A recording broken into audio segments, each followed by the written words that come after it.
Frères et sœurs, en Jésus-Christ, nous sommes rendus au 12e dimanche du temps ordinaire de l'année liturgique A. La liturgie de la parole,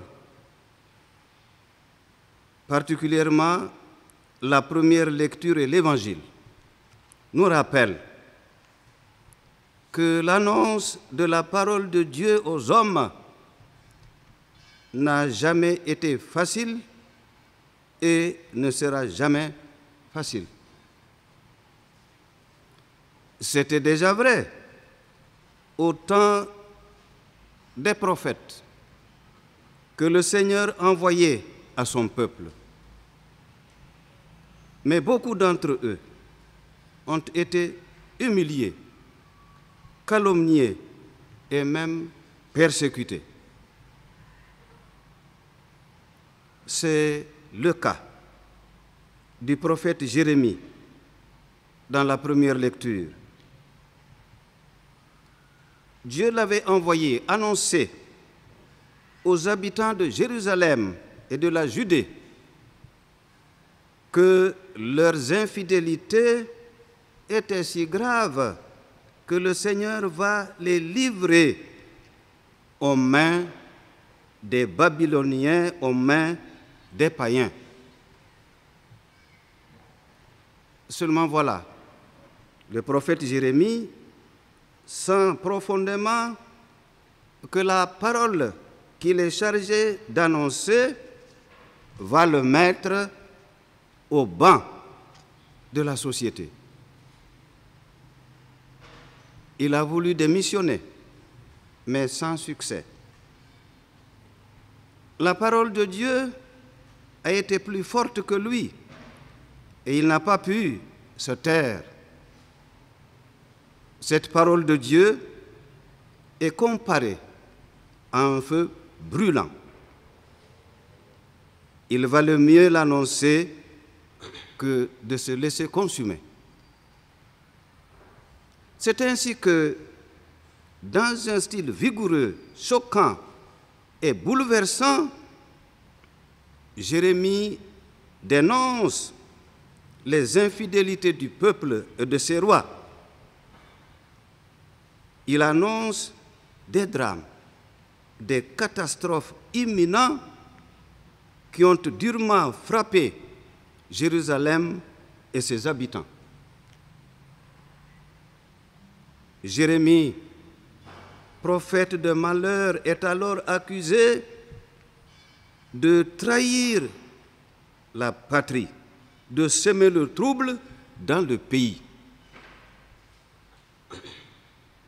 Ses auditeurs se moquent de lui, ils ne l'écoutent plus. Seul contre tous, abandonné même par ses amis, Jérémie sait une seule chose, le Seigneur est avec lui. Et cela lui suffit. Le Seigneur est avec moi, dit-il à ses détracteurs qui veulent le tuer. Le Seigneur est avec lui, car le Seigneur n'abandonne jamais ses envoyés. Finalement, il sera jeté en prison et condamné à mort. Comment ne pas admirer le courage, la foi, la détermination de ce prophète qui est allé jusqu'au bout de sa mission?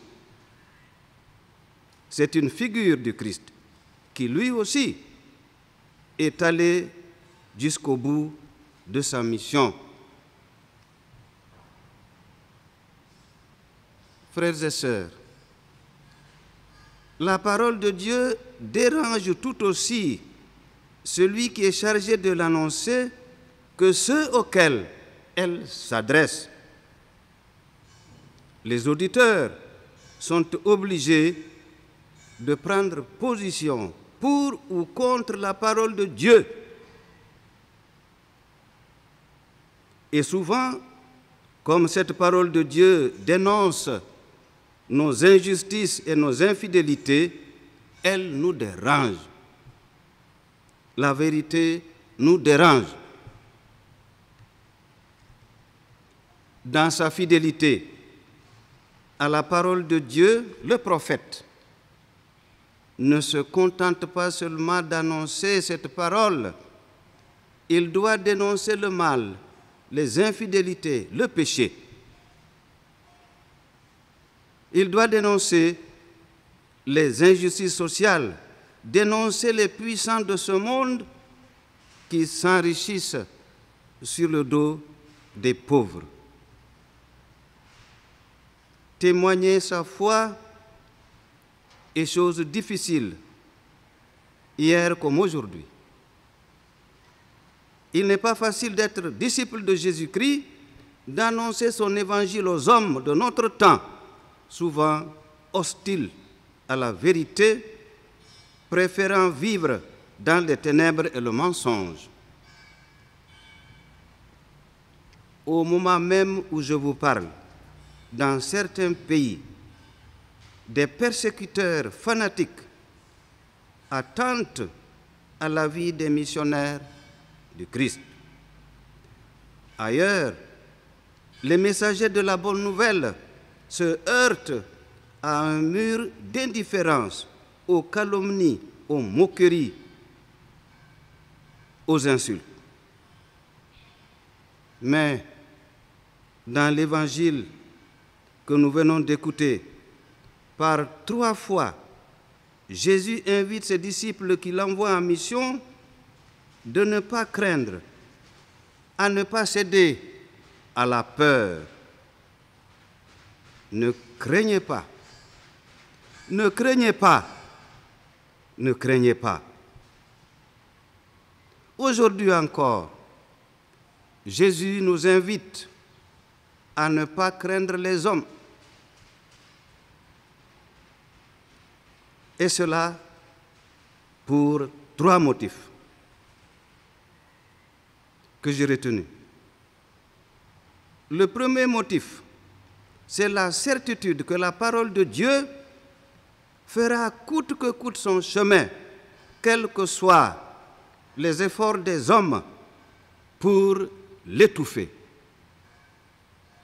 On n'enchaîne pas la parole de Dieu. La bonne nouvelle annoncée par le Christ en Palestine sera proclamée sur tous les toits du monde. Rien ne pourra arrêter l'expansion de l'Évangile dans le monde. Aujourd'hui, l'Église est présente dans les 5 continents du monde. Et partout, l'Évangile est annoncé. Il fait son chemin lentement, peut-être parfois durement, mais sûrement. C'est vrai que dans certains pays, comme je l'ai dit tout à l'heure, les missionnaires de l'Évangile sont persécutés, martyrisés, mais rien, absolument rien, ne pourra arrêter le progrès de l'Évangile dans ces pays. Bien au contraire, le sang des martyrs est une sémence de nouveaux chrétiens, disait Tertullien. Alors, soyons fiers d'être chrétiens.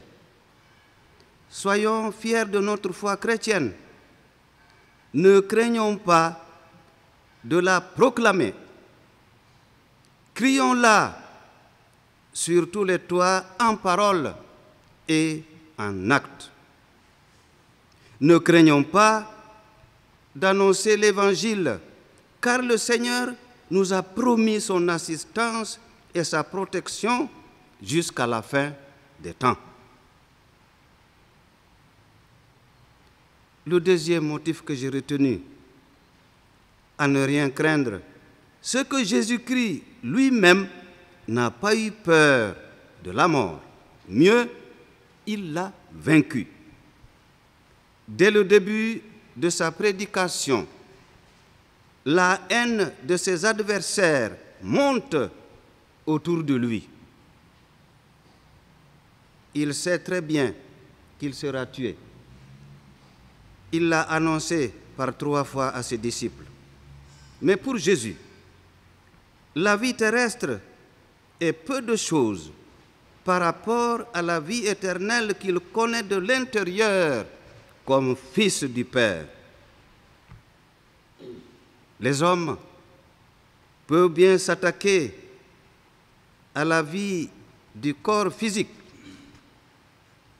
mais ils n'ont aucun pouvoir sur la vraie vie, la vie éternelle qui échappe totalement à leur emprise.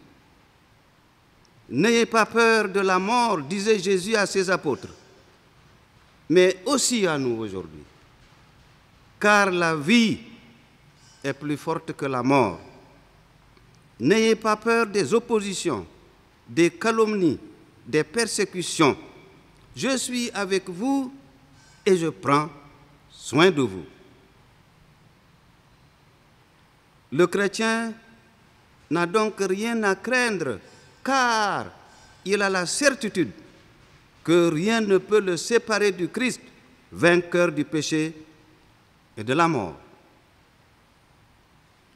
Disons alors avec l'apôtre Paul, qui pourra nous séparer de l'amour du Christ? La détresse, l'angoisse, la persécution, la faim, le dénuement, le danger, le supplice? Oui, en tout cela, nous sommes les grands vainqueurs grâce à celui qui nous a aimés. J'en ai la certitude, ni la mort ni la vie, ni les esprits et les puissances, ni le présent ni l'avenir, ni les astres, ni les cieux, ni les abîmes, ni aucune autre créature, rien ne pourra nous séparer de l'amour de Dieu qui est en Jésus-Christ, notre Seigneur. Des paroles fortes de l'apôtre Paul qui nous apaisent. Enfin, le troisième motif à ne pas craindre, c'est que nous avons du prix aux yeux de Dieu. S'il s'occupe merveilleusement des moineaux, des oiseaux du ciel, combien plus Dieu prend soin de nous, qui sommes ses enfants.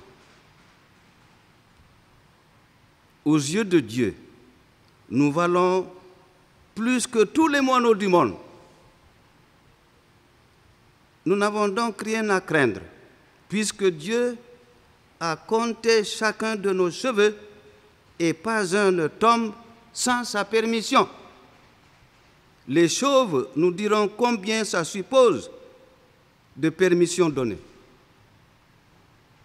Chaque être humain est unique au monde, unique par son corps, sa voix, son caractère, unique par son histoire. Chaque homme, parce qu'il est une personne, est irremplaçable. Et cela est vrai, surtout aux yeux de Dieu, qui voit en chacun de nous son propre image et le frère de son Fils. Dieu nous aime tels que nous sommes, avec nos qualités et nos défauts. Et aucun péché, même le plus grave, n'est impardonnable. Ce que le Seigneur attend de chacun de nous, c'est de lui faire confiance, de nous prononcer pour lui devant les hommes. Autrement dit, de rester fidèle à lui, de ne pas le renier. Alors, stop à l'apostasie. Stop à l'apostasie. En tout cas, Jésus nous dit clairement, celui qui se prononcera pour moi devant les hommes, moi aussi, je me prononcerai pour lui devant mon Père qui est aux cieux. Mais celui qui me reniera devant les hommes, moi aussi, je le renierai devant mon Père qui est aux cieux. Frères et sœurs, en ce temps de dure épreuve qui nous est imposé par la pandémie du Covid-19, restons fermes dans la foi et la fidélité au Seigneur. Que cette épreuve vérifie la qualité de notre foi et de notre confiance en Dieu qui veut le bonheur de tous et de chacun.